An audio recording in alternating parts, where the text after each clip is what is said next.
Good morning, good afternoon, and good evening, family and friends. Woo-wee!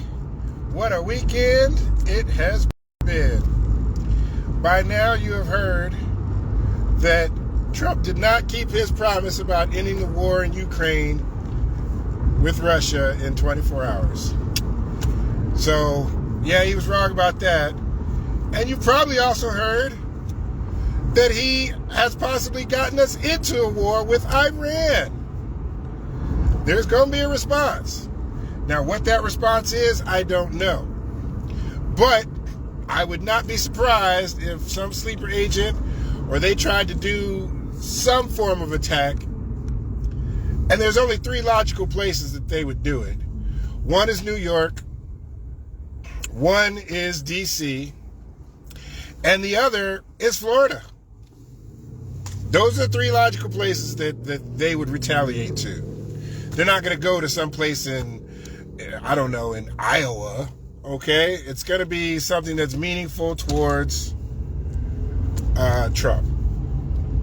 Now, keep in mind, I keep telling you to follow the money, follow the money, follow the money. Why do you think that he would get us involved in Iran? To destabilize the area, okay? To destabilize the oil production so that American companies, the big oil companies, can charge more. We don't even get oil from Iran. But if the price of oil goes up, worldwide, then they can make money. Those are his promises made and promises kept to his big donors, his big oil company donors, which is why Elon Musk and him fell out, because his big bill it's getting rid of all the clean energy stuff, like solar batteries and things like that Elon Musk makes money on. And instead he's focusing on the oil companies, okay? Now the oil companies, I want you to understand that if they want to keep that area destabilized, because if all those countries, which they, for religious reasons, they won't.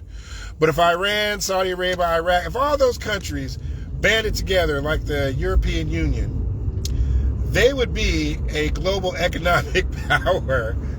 It would be a problem, okay? So that's why the U.S. wants to keep that area destabilized, keep them from all uniting, all right?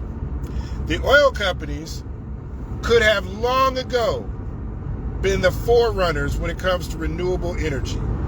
They could have switched from or tried to tone down their oil production and ramp up their production of renewable energy, whether it's solar, wind, or hydroelectric. But instead, they want to impede progress. Now, ask yourself why that is. And you just think about this. What I tell you now, I'm no scientist, but if you're an oil company, how are you going to charge people for wind? How are you going to charge people for sun? How are you going to charge people for a running river? Follow the money. They don't ever want there to be renewable energy as the main source. They want to keep selling you oil so that they can keep making money. Instead of being innovators, they're impeders. Now, what they could do is they could make money off of the infrastructure. Hey, you know what? You're using our power lines, or you're using our facilities to store the power. They could do something like that. But they don't.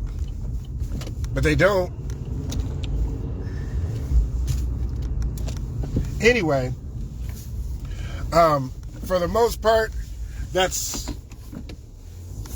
I think I've said everything I needed to say today while I'm turning around in a parking lot. Missed my turn. Thank you for distracting me, okay? Thank you again for watching my video. And I hope MAGA is happy that they got us in another war by electing this guy in. Potentially got us into another war, or potentially got us a retaliatory strike from Iran. I told you so. Anyway, you guys have a good afternoon, and thank you again for watching my video.